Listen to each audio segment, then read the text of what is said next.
Hello, and welcome to China Forum, the leading program for the discussion of the latest in trends and developments in China's politics, economics, society, and culture. My name is Emily O'Brien, and I'll be your program moderator for today. On this episode of China Forum, we are discussing a very important topic for the U.S. strategically, China's involvement in Latin America. We are happy to have our guest today, Dr. Cynthia Watson. Dr. Watson is Associate Dean for Research and Outreach at the National War College. She earned a master's at the London School of Economics and a doctorate from the University of Notre Dame. Her undergraduate institution, the University of Missouri, Kansas City, named her Alumna of the Year in 2011. She has taught at the National War College since 1992, where she has served at all levels of administration and in teaching both China and Latin America subject matters. She is a member of the International Institute for Strategic Studies, National Committee on U.S.-China Relations, Inter-University Seminar on Armed Forces and Society, and U.S. CSCAP. Dr. Watson, thank you for joining us today. Thank you. So, although America is still the #1 trade partner with Latin America, China is already surpassing it in some places. China is ahead of the U.S. in trade with several countries. Chinese banks increased investments in Latin America by 71% last year, and the country plans to double its trade volume with the region over the next decade. Outside of economic ties, China has also helped with various domestic and infrastructure projects. So what is China's motivation behind this relationship building? Is it purely for economic gain, or is there something more? It's a great question, Emily, and I really appreciate the opportunity to come and talk with you and your viewers today. I need to start by saying everything I'm about to say is just my personal analysis and shouldn't be viewed as National War College or U.S. government policy. The Chinese, I think, have several motivations. Their primary motivation, I think, right now is the idea of dealing with trade concerns.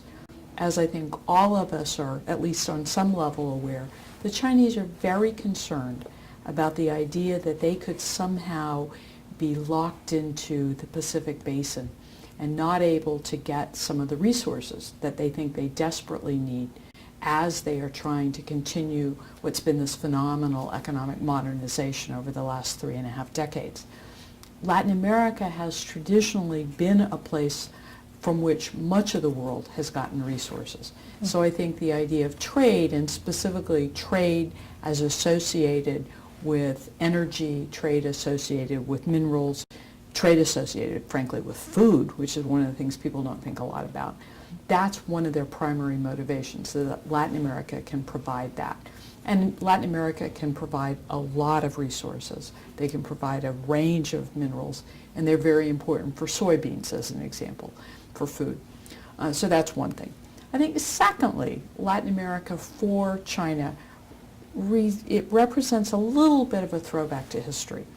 The single biggest part of the world that still recognizes Taiwan as the capital of China, or recognizes Taiwan as representing China, is actually in Latin America. That may sound strange, but if you look at most of Central America and you look at Paraguay, all of those states still retain Beijing as a secondary, and they see their relationship with Taiwan as more important. And they actually have diplomatic relations with Taiwan. That bothers Beijing. It's one of the things that we often hear about as kind of an artifact of the Cold War. And I think there's no question that as Beijing feels more comfortable with its role around the world, it will gradually force the states of Central America, as it has done in other parts of the world, to make a choice. You either have stronger trade ties with us and all the benefits that that brings, or you retain your relationship with Taiwan. They won't find the latter to be at all acceptable. And so I think even in Taiwan, there's a recognition that eventually that's going to be a problem they're going to have to overcome. But what your question's really getting at is, I think, the third major thing going on here, which is China recognizes that there's been a frustration in Latin America, that the United States, which from Latin America's perspective should have long wanted to bond with Latin America, to build this common Western Hemisphere concept. Latin American states have wanted to feel that they were recognized as partners with the United States, and yet there's always been a sense of frustration going back well over 100 years. I think China has tapped into that. and seeing the frustration in Latin America as a way that they can begin to put themselves out as an alternate, I think, pole, as political scientists might talk about it, maybe overstating it, but they'd like to see themselves as an alternate leader for what used to be called the Third World, and they would like to see their role as one of at least putting out an idea of partnership with Latin America that will make Latin American states much more reluctant to just universally follow the United States as the leader in the hemisphere. Latin America's perspective on that is, well, wait a minute, we've never just followed blindly behind the United States. That's an old idea from the Cold War that didn't happen. I think the truth is somewhere in between, depending on the particular government in power at the time. But China's goal of trying to be a leader, trying to be a representative voice outside of the United States, certainly is something that for many people in Latin America is worth thinking about. In a lot of ways, China's relationship with Brazil, which is the biggest state in the region, by far the dominant economy in the region, China's relationship with Brazil has really been built on trying to continue to build this common role for two states that might have been cut out of the governance of the international community. And we'll have to see how that plays out, because Brazil right now is going through a bit of a trough, which is actually indicative of the whole relationship with China, but I have a feeling we're going to get to that. So as you said, the Latin America has been looking at the U.S. and kind of wondering where that partnership has gone. Do you think China's recent increase in this investment in these kind of overtures of partnership are a direct result of U.S. decreasing involvement in the region, or are there other factors at play for China?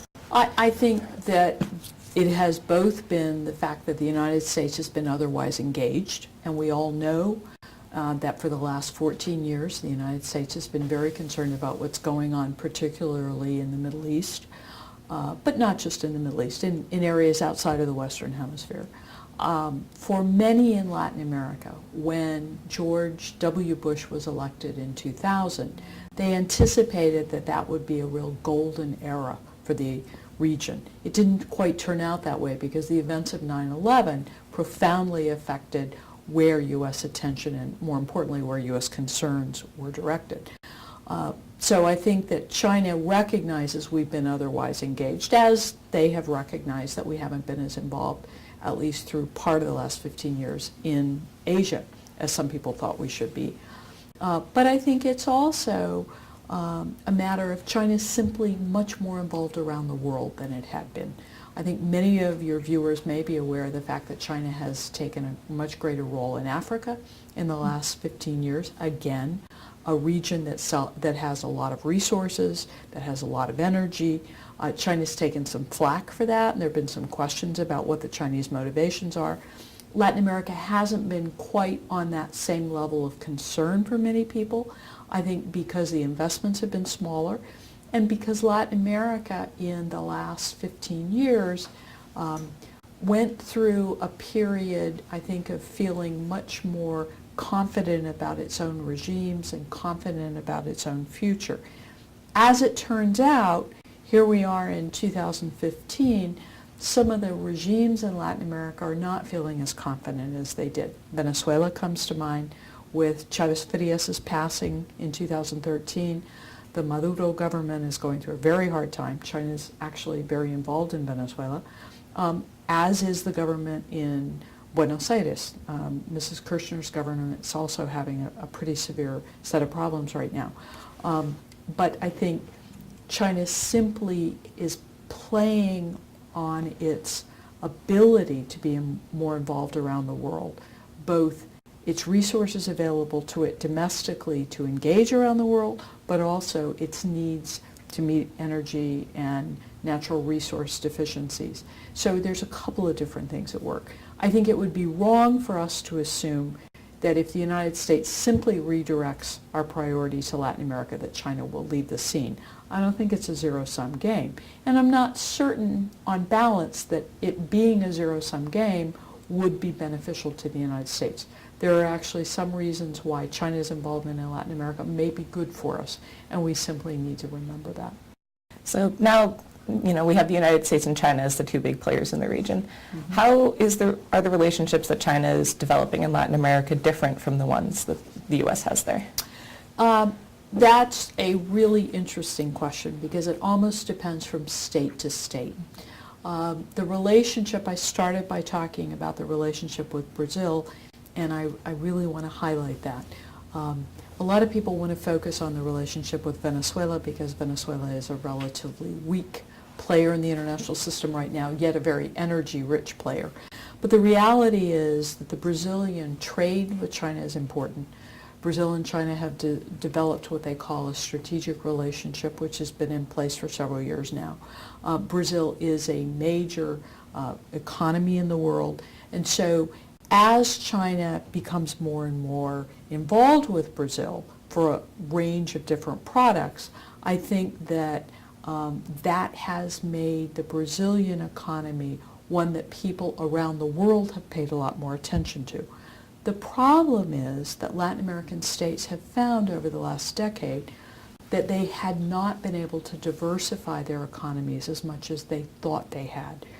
And so as we saw the international downturn in global economies back in 2008, we've seen that there's been a downturn for Latin America as they found that commodity markets were a little more volatile than they expected.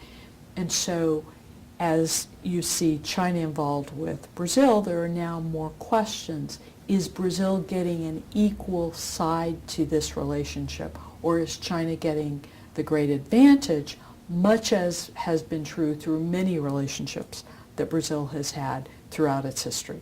So that has cast a little more doubt on the long-term reliability of China as a partner as opposed to a state that might be benefiting more disproportionately than Brazil. If you look at the case of Venezuela or, again, Argentina, you see two states, and to a lesser extent Bolivia, you see three states that are really becoming very dependent on the loans that China has put into their banking systems, the loans that China has put in to try to help these states get through what are crises. But as you look at the economic conditions in these states, especially Argentina and Venezuela, you see what looks not to be so much a crisis that can be overcome by China in the short term, but you look at what appears to be structural problems in both of their economies, and then you look at what appear to be very long-term Chinese commitments. What I think is really interesting, and what I think Beijing is only now beginning to realize, is relationships are a two-way street. Mm-hmm. And so as they become more involved with these two states, especially Venezuela, and as Venezuela looks to be potentially on the verge of having domestic chaos, what will that signal for China in the long term? And they didn't apparently think that through as carefully as one might have expected as they became more and more involved. Why were they interested in Venezuela? We all know, because Venezuela has such a significant reserve of petroleum. But that reserve of petroleum, which looks like a long-term net benefit for China, may in fact be something that draws them further and further into a chaotic situation. And as we all know, the one thing China doesn't particularly like is unpredictability and chaos. If you then move, however, to say Chile and Colombia, two places on the Pacific Basin, two states that have relatively healthy economies, two states that are increasingly involved in what Latin American countries call the Pacific Alliance, China has a little more arm's distance involvement with those states. And I think what you're seeing is two states that are more confident as they involve themselves with China, and it's made China be a little more careful as they have involved themselves there. Throughout the region, China's been able to invest in infrastructure, and I think the region on balance has seen that as very positive. But it again becomes almost a South America country-by-country assessment as to how healthy the relationship between China and these states are. Now, let me move quickly up to Mexico, because Mexico obviously is of particular importance to us. China's been relatively guarded. in its relationship with Mexico. Yes, there is investment. Yes, there's greater trade. Yes, there have been voices within the United States asking whether China is getting involved in that region, in that particular country, because of NAFTA and because of the openness it might allow people coming from Mexico into the United States. But I think when you look at it, Mexico has taken on the relationship with China with a fair amount of care, and Mexico most certainly is valuing its relationship with Washington much more highly than its relationship with Beijing. And so you see much more of a lag, I think, in terms of the involvement there. That's a great answer. So a lot of analysts have commented on the fact that China provides a source of this support, financing, infrastructure building, without some of the pressures to adhere to transparency or democracy that the U.S. might have put on Latin America before. Do you think Latin American governments are taking this into account when they're moving towards China, or is it simply a matter of following the money? No, I think that's precisely why you see both Argentina and Venezuela in particular much more interested. In the Venezuelan case, it's almost as if they've decided they don't have anyone else. The Chavez-Frias regime, which is actually a topic for another show that you all don't need to cover, but the Chavez-Frias regime and their whole mentality was so opposed to what they wanted to call U.S. hegemony in the region that they didn't have a whole lot of choice. They had to find a regime that wouldn't be particularly critical of the approach that he was taking and now Mr. Maduro is taking as his successor. And China doesn't particularly seem to worry about what goes on within Venezuela. What is going to be shocking long term is the deterioration we've seen in that country, which ought to be a very wealthy country because of petroleum, but it's becoming an increasingly poverty-stricken country with infrastructure falling apart, and China hasn't solved that problem for Venezuela. In the case of Argentina, we have a country where there have been a number of serious challenges to the transparency of the Kirchner regime, going back now almost a decade. And China doesn't seem at all concerned about that. So I think both of those countries are places where they became involved with China because they thought there were going to be fewer questions asked and because China was seen as the polar opposite of the United States. As you look through the rest of the region, I again think it varies from country to country. You certainly have seen in the case of Colombia and in the case of Chile, I think a much greater commitment to transparency. And I think that's part of the reason why Beijing is not as involved in those two states. One of the more interesting questions long term is going to be how Peru plays out. Peru has made a number of what we would call the transparency moves. We'll have to see if they are sustained. One of the things that you find about Latin America historically is it goes through ups and downs on transparency, it goes through ups and downs on systemic reform, and the downside to that is that they often turn back to what we could call nationalist approaches, which are anti-transparency. We'll have to see whether that happens in this case. As you mentioned before, renewed investment and attention from the United States is not going to kick China out of the region. However, if this renewal did happen, do you think it would weaken China's influence in the region? Would it break down by country? How do you think that would play out? Great question. I think that, again, with the notable exception of the current regime in Argentina and the current regime in Venezuela, I think the states of the region would far rather be engaged with the United States than engaged with China for a very simple reason, and that is geography matters. The Pacific is a wide area. Yes, of course, we're in an era of global communications, global movement, but it still takes a long time to get from Montevideo to Beijing. And that's not going to change in our natural lifetimes. That's going to stay the same. So I think they would like to be involved much more firmly with the United States. And the United States has not left the region by any stretch of the imagination. But we are not seen as nearly as overwhelming a presence in the region as we were historically. So I think they would shift back to that. I think there's also, in Latin America, still an interest in the values and the democracy that the United States, the economic growth created by the free market that the United States has championed for almost all of our history. The problem has been historically that Latin America doesn't like some of the criticism that the United States has leveled at them. But I think they would still not be as comfortable with Beijing long term on the premise that Beijing is going to be a partner that could go home. In many ways, it's mirrored by what we hear in many capitals in Asia as people ask the question whether Washington's in fact in East Asia for the long term, or is it likely we could go home. Geography matters when there's some sort of domestic political downturn. And so I think there's a feeling that China would be more likely to be out of the region long term than the United States would be. So focusing on the U.S. for a minute, as China's involvement in this region grows, what does it mean for U.S. interests in Latin America, either economically, strategically, security concerns? I think that China is interested in the resources, interested in trade, interested in longer-term involvement with Latin America in a way that it has not historically been.